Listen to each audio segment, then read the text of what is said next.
Welcome to another Founder Wisdom podcast with Manoj Adwani. With us today, Manoj that is building Narad.io. He's in risk and compliance. He's an ex-Barclay. I believe he's live in India, but spends time between India and Singapore mostly. So, not his first company, right? Has founded BizSomnia in 2021.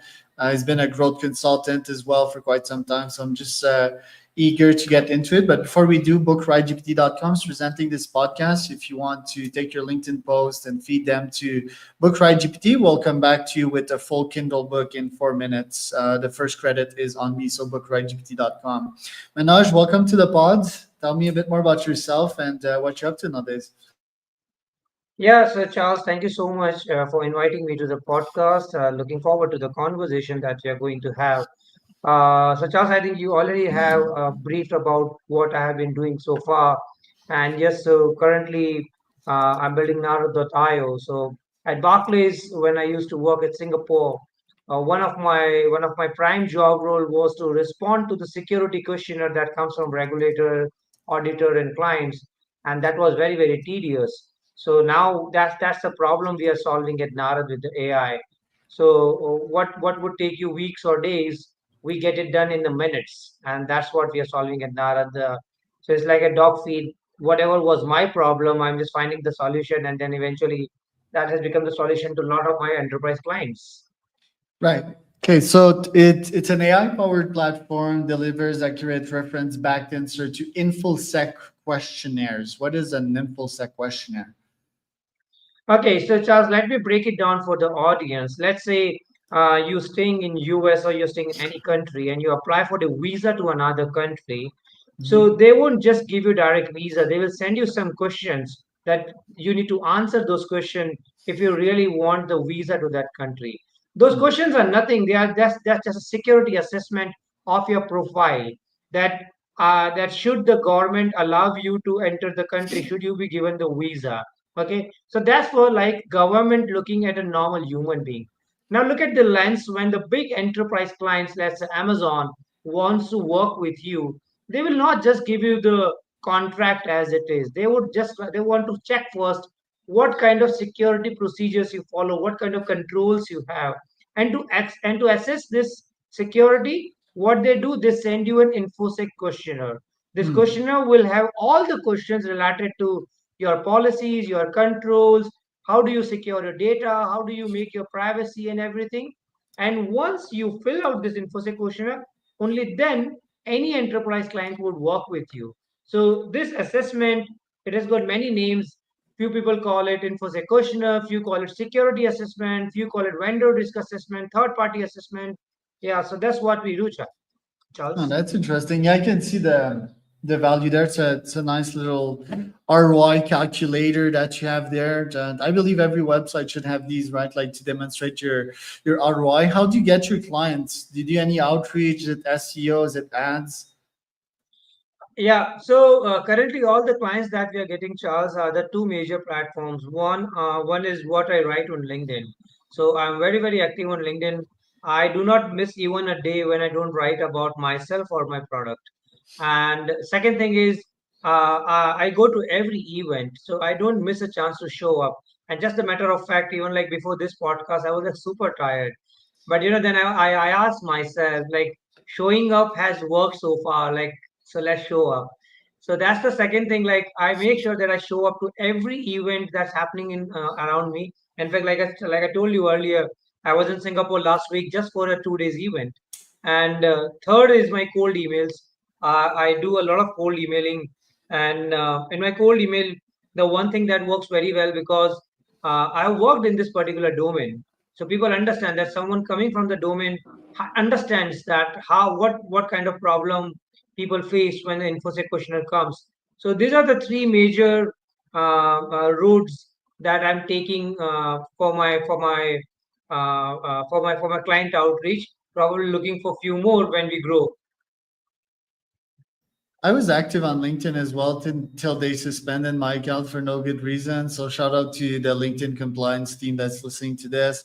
Yeah, if you wouldn't have showed up on this podcast, I wouldn't have forgive you, right? Like, I like punctuality and doing what you say is like so important, right? Like 10 years ago, a lot of people ask me like, what got you started in business, right? Or what core value got you to scale in business? Because what got me started in business pretty easy, it's money, right?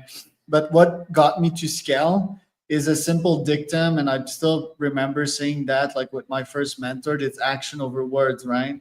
It's so easy to talk nowadays, to write all these AI LinkedIn posts and so forth, but very few people just constantly show up, right? In this podcast, I mean, I've interviewed 3,000 founders so far, so scaling pretty well, right? Like on your side, how did you get from corporate world to the founder world, right? Because Barclays, that's a big bank, right? Like what prompted you to start your own company? Yeah, so Charles, that's actually a very, very interesting question, and probably I think everywhere I go, every college, every talk show, every event, this is a this is a question that I get every time. So Charles, I'll tell you, I do not have a very very crystal clean answer to this, but I'll tell you what's really happened at that moment, and might be if you can sink in with that. So I think it's coming from very small town with a basic education. I managed to get up to to a very senior role in Barclays. I was leading risk and compliance for the Singapore branch. So that's huge for someone with a basic background and coming from the small town in India. So but that's what got me thinking that if I could reach here, that means there is lot yet to be done. So with this thought, with this just faith, I took the leap. I just left my job, and I'll be very honest. I had no concrete plans. That I might sound foolish when I say this, but yes, uh, and I will not suggest anyone to do it. Let me be honest. I am not recommending anyone. Do not leave your job, guys. If you do not have a concrete plan, Do please don't not do that. listen to Manoj. Do leave your job. And if you are leaving the job, be be prepared that it's going to be very difficult. So it's not about leaving the job, but it's also about it might look very shiny on the social media when people put the founder after their name, but that's very lonely journey. Like you want to cry and you don't have a shoulder because people would be like, you left the job, you were the smart enough, go figure out. Yeah. So when I left the job, yeah, so that was the mindset that if I could reach here, that means there's a lot more to be done. So let's figure out what more we can do. And that's how I left the job. And the life has been roller coaster since then. Oh yeah, it's so intense, man. It's but yeah, I think me, I'm like wired for that, right? For adrenaline and like serotonin and ups and downs. And I mean, I've been 10 years in that game, and I think only recently have I really started to appreciate the lows, which is interesting, right? Like when I'm really crunching the reps and in the middle of a real pain cave, like I'm like, oh, this is legendary. This is a moment I'll remember, like after when things go back up to normal. Like for example, this year there were the Trump tariffs, and Yeah. that really affected my business, not because I'm in anything physical or manufacturing, just because the US market, which is 80% of my clients, they froze. You may think that founders and CEOs are all brave, they take risks, but no, that's not the reality. Most of them are risk managers, and when they see it, an idiot like negotiating and quote unquote, right, because he's not negotiating, he's just screaming out loud like a baby, and that creates like unpredictability, confusion, and the full markets, they just stop buying.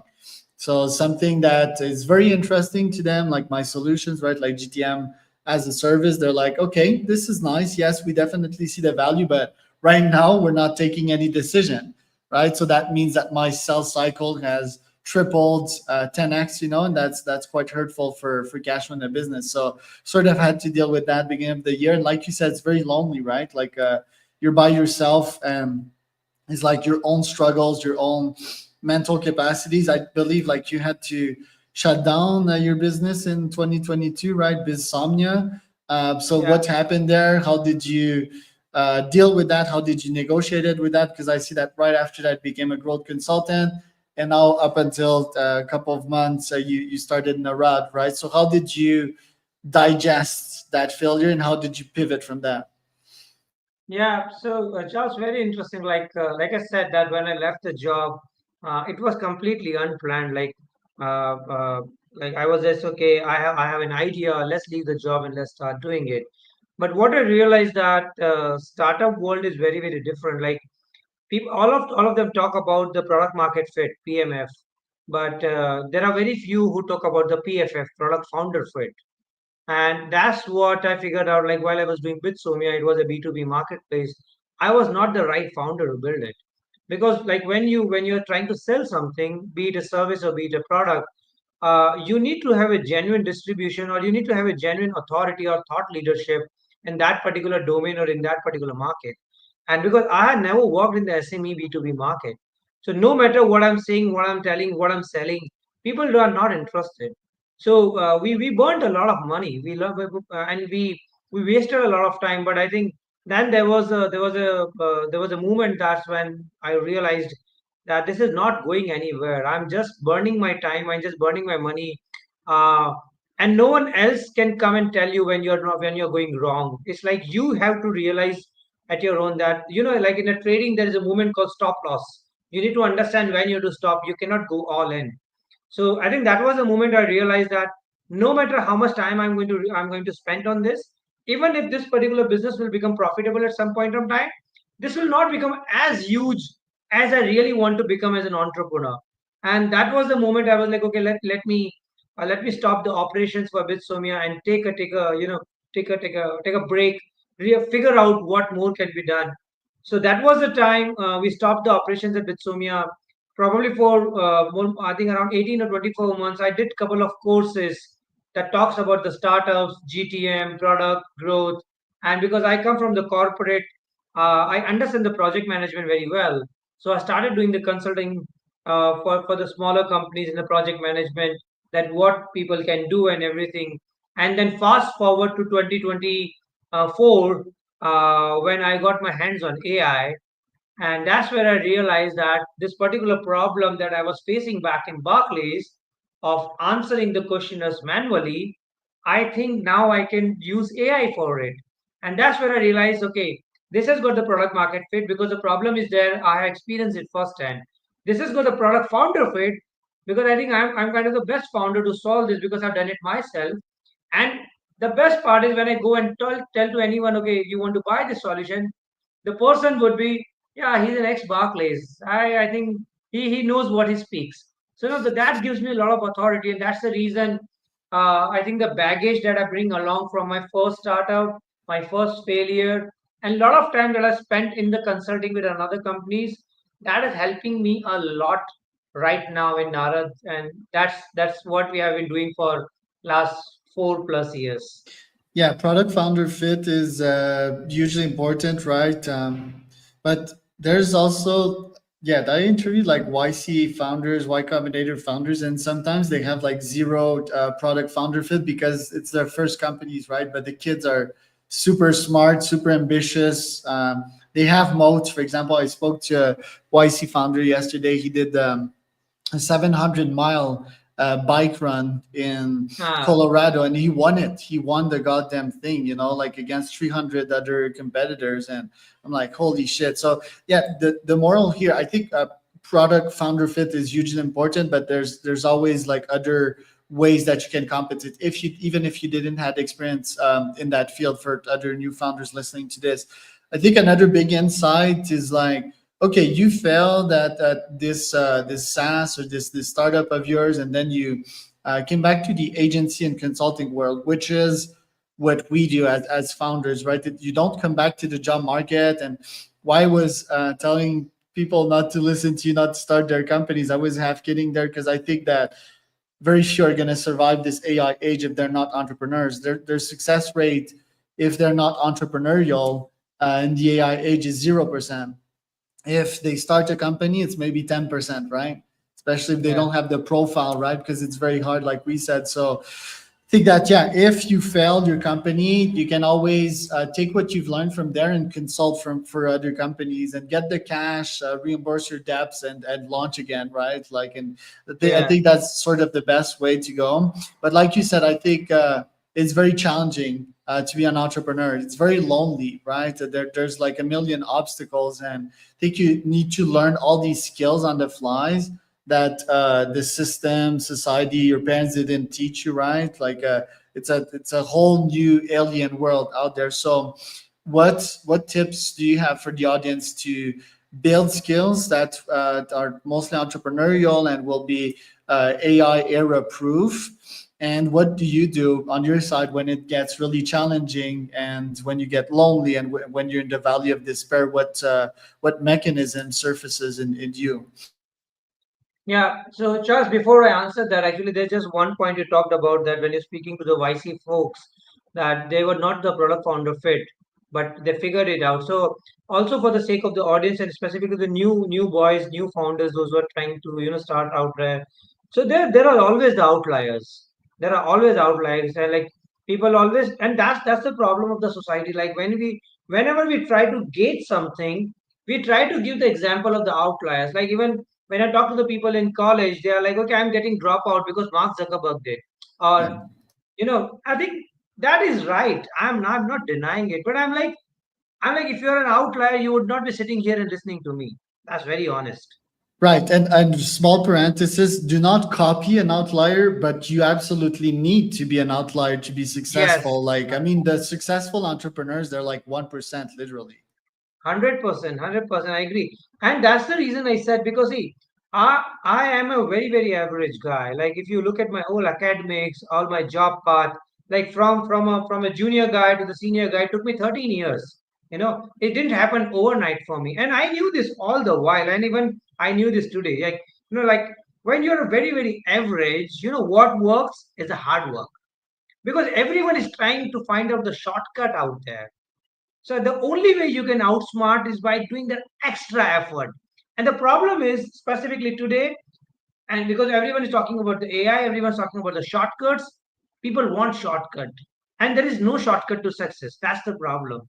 So I always say people that you might look for the outliers. It's okay to get inspired, to get motivated, but also look at yourself. It's okay if you're not the outlier, but the one thing that will always, always, always help you is that extra effort. For example, like there's an event. No matter how tired you are, can you show up? Okay, you got to know something about. Can you write on the LinkedIn? Can you open the Instagram? Can you talk about it? If there is any new tool, can you try it? If there's someone outside, can you go and out? If there's an investor in the town, can you pick up the phone and speak to him? So that one extra effort, you do not know where it will land you. And I think that's the skill that every founder needs to build in. That's the showing up. No matter what, how broke you are, how tired you are, uh, uh, no matter like what's happening in your mind, you are not happy or you're sad, go show up, smile, talk about yourself, because no one else is going to do it for you. Only you will have to talk about you. So that's the one thing I always tell everyone, please.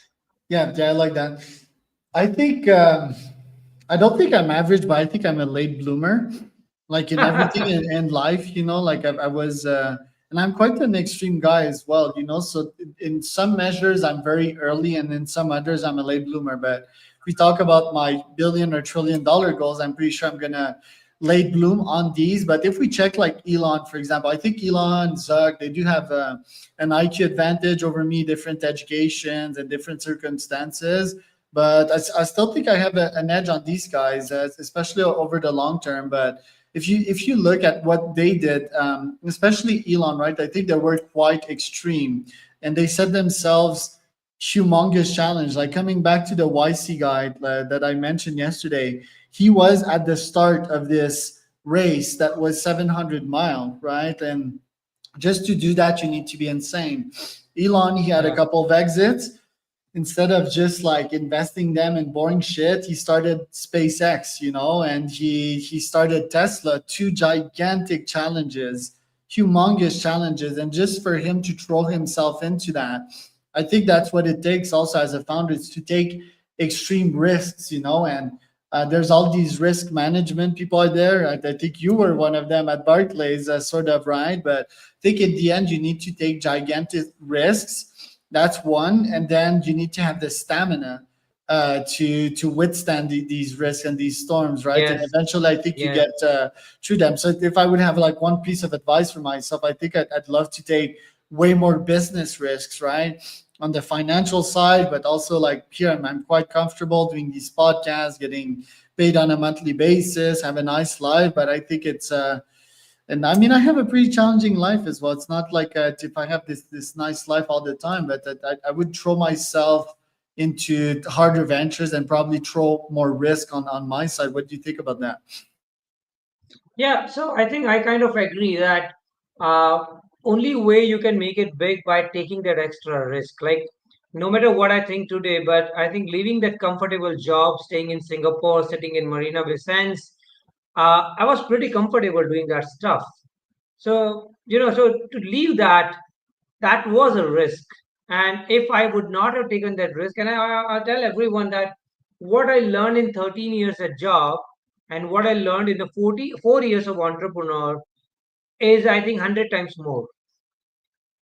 Like, I'll give you one nuance that uh, even if the job, no, like I was at a very pretty senior position, but I was never this confident. If you to ask me that, can you go out on the stage, or you cannot go out on the media, or can you go out and talk about myself? I was playful. I was playful always that I wouldn't care. I would just go out. But the confidence that I have now in myself, that if I can survive this, I'm sure I can survive anything.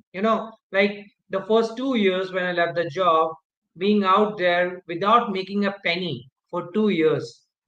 If I could survive that, then I'm pretty confident I could survive this. I think you very rightly said, when you take that extra risk, you might not like that when you're in the moment, but when once it's gone, and when you turn back and you look at it, you're a little proud of yourself. I survived that. And I always say that this small risk and this small failures, it really makes you a better human being. You start realizing, you start appreciating the things, and you start appreciating whatever good things are happening around you. So I'm like, risk is the big thing, but you have to have the right risk appetite to take it. Right.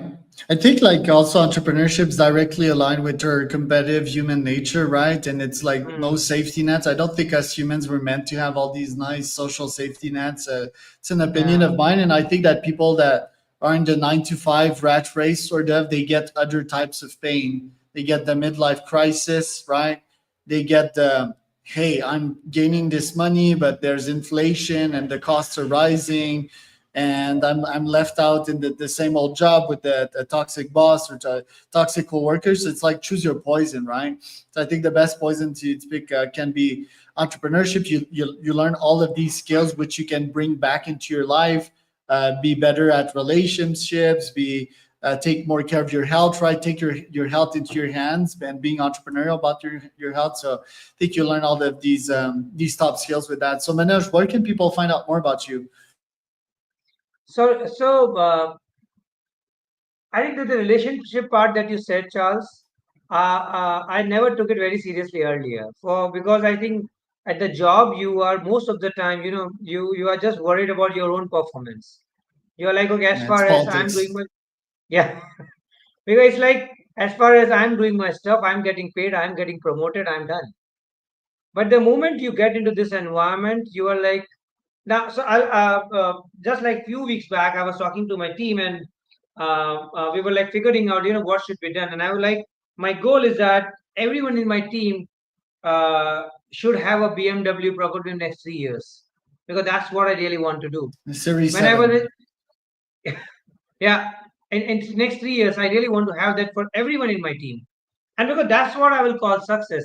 So it's like, if I'm sitting in an office and there's just one BMW outside that office, that's not success. But if there are 10 people working with me and everyone has a BMW, that's what I call success. Like, because everyone got rich, everyone made success, everyone learned how does it look, and that's why people are with you. People believe in you, people believe in your vision, people believe in your step.